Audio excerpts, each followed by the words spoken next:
What our performance looks like before critical chain project management. When I joined Centurion Systems, the output of the R&D team were okay, but it could be much better. That was my view, my opinion. Looking at this picture, I think a lot of people can relate to this. A lot of work in progress, but not of things getting out of the door. Maybe one elephant that's in the room. It was general passage talk that the R&D team weren't able to deliver on time, within budget, or with some quality.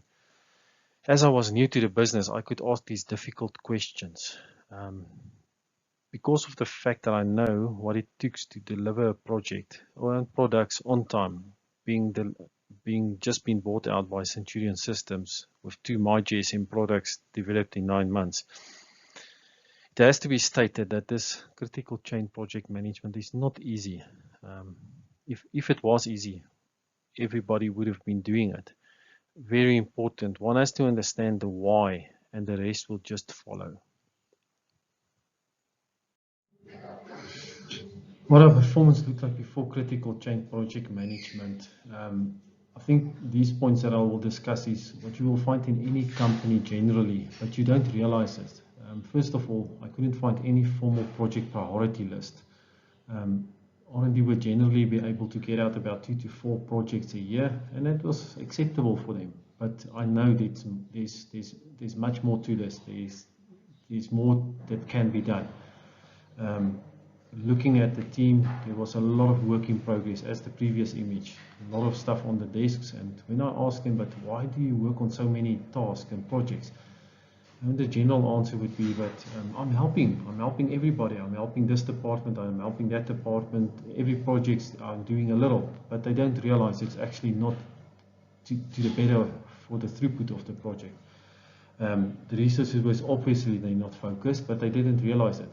And then multitasking, which is in essence work in progress, a lot of work in progress. Also, what I found was the scope kept changing, which is okay, but what I found is it was high. The scope changing was excessive because it wasn't done thoroughly right from the start, and which then means when you get somewhere down the project, the scope keeps changing and you have to redo work because your initial steps weren't done properly. So it was not a good practice, which we have to change then.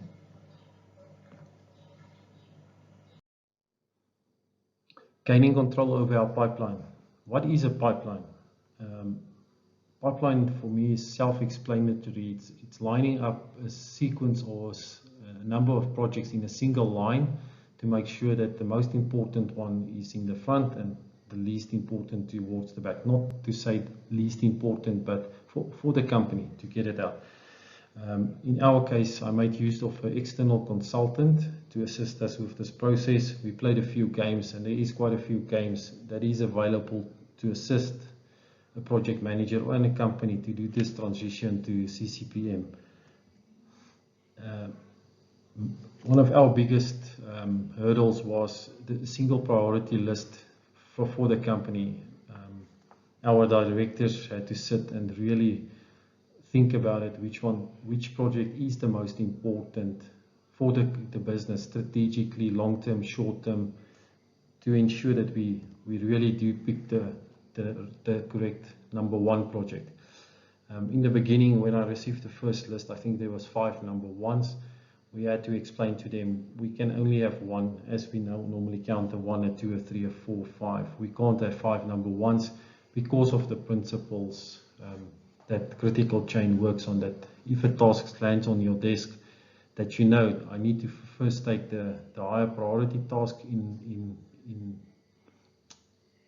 a project environment, and then I can work on the lower priority one if the need arises. As I mentioned, the first list I had a few number one projects, and we had to revise this to ensure we have 1 number one and then a 2 and a 3.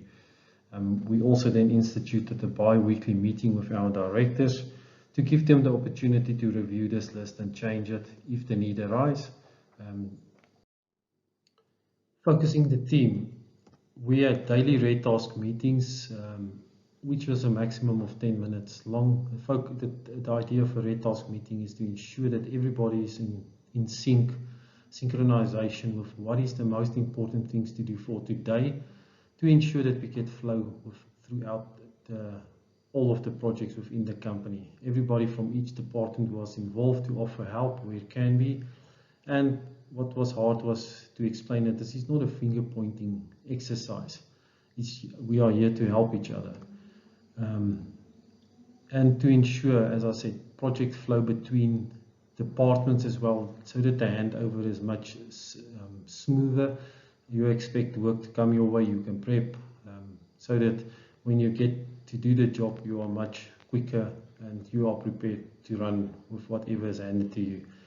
As a project manager, these red task meetings in relation with the software that we are using helps you to ensure you focus on the correct bottlenecks and offer help where possible. As these bottlenecks might change, you need to always be on top of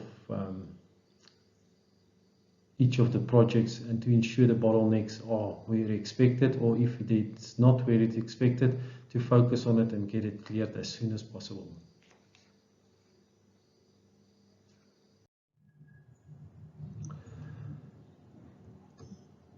Okay, we've got the team now in synchronization, we got them focused, but how do we get the flow? We need to ensure there's flow. We've got 5 easy steps that helps us to ensure that we get flow within a project. First, we need to identify the constraint. And what we mean by that is make sure that you know where the constraint is. Is it the people? Is it the policy? Is it a resource? Is it maybe a permanent constraint? But make sure you identify your constraint. Then you need to exploit this constraint. Make sure that this constraint that you identified is used optimal. With new CCPM implementations, what I found is you need to normally repeat step 1 and 2 a few times, because you made a dramatic change in the process that you need to repeat step 1 and 2 first a few times before you can move on to the next step. So you might find, if you're starting to implement a CCPM, that you need to repeat step 1 and 2 first before you go to step 3, which is subordinate this constraint.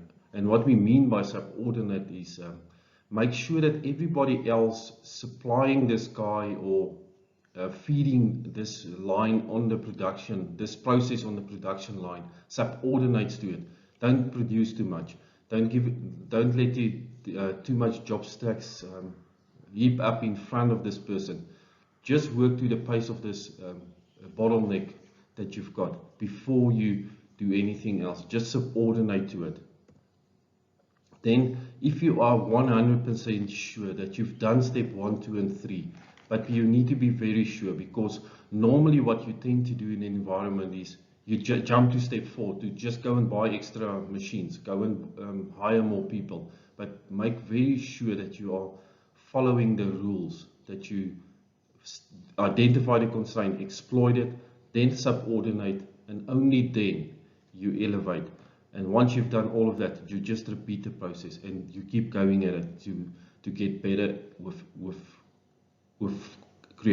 increasing the flow within a project or in a process.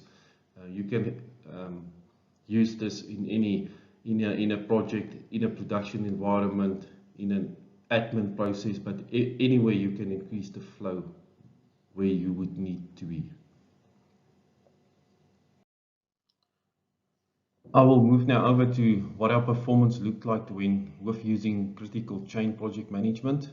First of all, the type of project determines the throughput, and what we mean by that is you might get small projects which is short in duration, and you can get a lot of them through, or you can get a longer project with complexity that might take you longer. This affects the data that I will show you. That just need to keep in mind that the short project you might do a lot of them, a longer project obviously will take longer, and you might do a few. If you have a lot of complex projects, you'll do less. We do not look at difficulty. We only use a single priority system, so the complexity does not come into account. And then what as a team, what we need to ensure as a senior management team and as a project manager